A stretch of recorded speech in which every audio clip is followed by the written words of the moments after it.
islands. Islands, as we all know, it's a piece of land that is surrounded by the water on the all four sides. And the example of island in our country is your Lakshadweep Island and Andaman and Nicobar Island. And Lakshadweep Island group is lying close to the Malabar coast of Kerala. Malabar coast in Kerala, and there the Lakshadweep Island is very close. It is not located there, it's close there. This group of island is composed of small coral islands. As we all know, coral islands are the dead organisms. जब उनकी dead body ऊपर आ जाती है तो they get layer एक बन जाती है जिसे हम islands कहते हैं. और अब वो इतना hard है कि वो एक एरिया बन गई है जहाँ पे हम गाड़ियाँ चला सकते हैं. वी कैन वॉक, मतलब इतना वो भार उठा सकती है लोगों का. और पहले वैसे लक्षद्वीप नहीं थी. Earlier they were known as Lakshadweep, Minicoy and Amindivi. लेकिन 1973 में इनका नाम लक्षद्वीप हो गया था. और एक और फैक्ट लक्षद्वीप के बारे में कि ये जो लक्षद्वीप आइलैंड है ये सिर्फ 32 किलोमीटर स्क्वायर 32 स्क्वायर किलोमीटर का ही है. और इसका जो कैपिटल है कावारत्ती, और वही कावारत्ती हेड क्वार्टर्स भी है लक्षद्वीप का, administrative head quarters. The island group has great diversity of flora and fauna. अब इस आइलैंड में फ्लोरा और फौना की बहुत ही अच्छी है, एनिमल और प्लांट्स की. और यहाँ पे एक और छोटा सा आइलैंड है, पिटी आइलैंड, और वो बहुत ही अनहैबिटेड है. और ये है यहाँ पे एक बर्ड सेंचुरी है.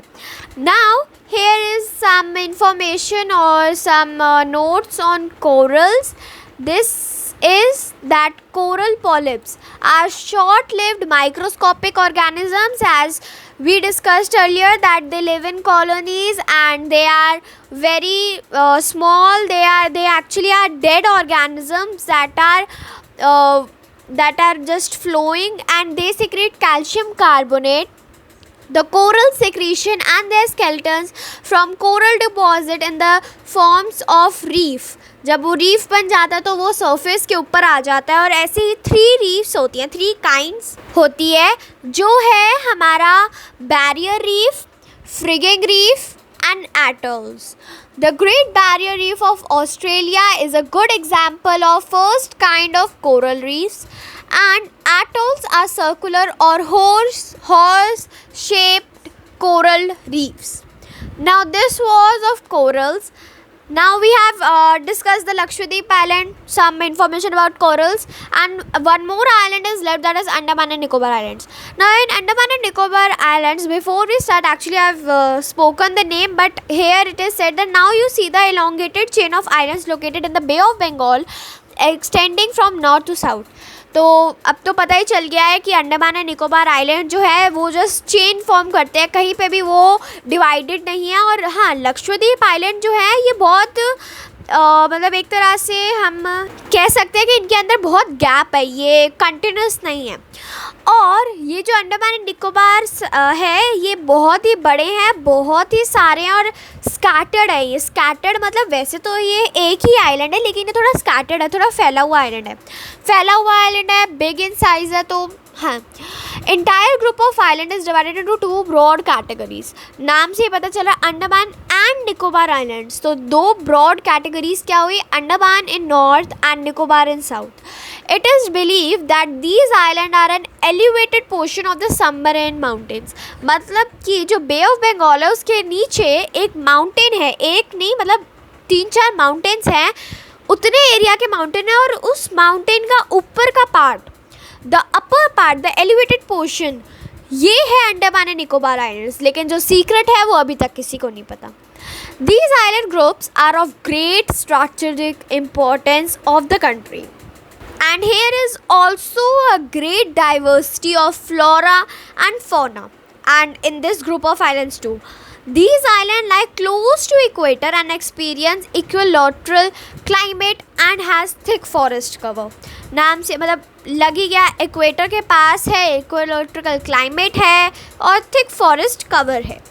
India's, now do you know, India's only active volcano, मतलब एक्टिव वॉल्केनो है वो, और वो अंडमान एंड निकोबार आइलैंड्स में, Andaman and Nicobar group of islands में, और Barren Island, it's not barren land, it's Barren Island in Andaman and Nicobar islands.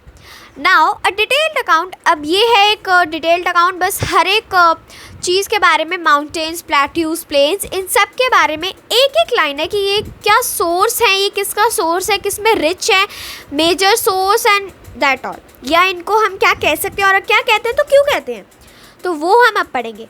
Now the mountains, so the mountains are the major source of water and forest wealth.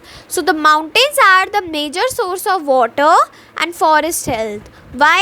Because in mountains, when the glaciers are also part of mountains, we can say when the glaciers melt, the rivers are formed and thus it is a major source of water. Forest wealth, mountain है, वहाँ पे trees तो होंगे, hills हैं, trees होंगी तो forest wealth. The northern plains are the granaries of the country. Now why the granaries? Granaries because they provide a base for early civilization. Now the plateau is the storehouse of minerals which has played a crucial role in the administration of the country. The plateau is the storehouse of the minerals. Northern plain was the granaries of the country, but mountains was nothing. They were only the major source of water and forest granaries.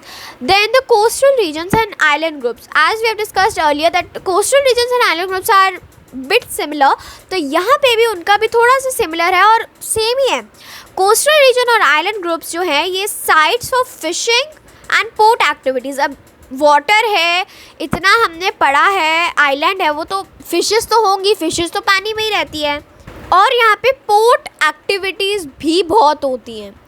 फिर यहाँ पे यही है एक diverse physical feature हमारी country का, और ये इमेंसिव फ्यूचर पॉसिबिलिटीज़ ऑफ डेवलपमेंट भी है. और इसी के साथ हमारा ये वाला चैप्टर फिनिश हो जाता है.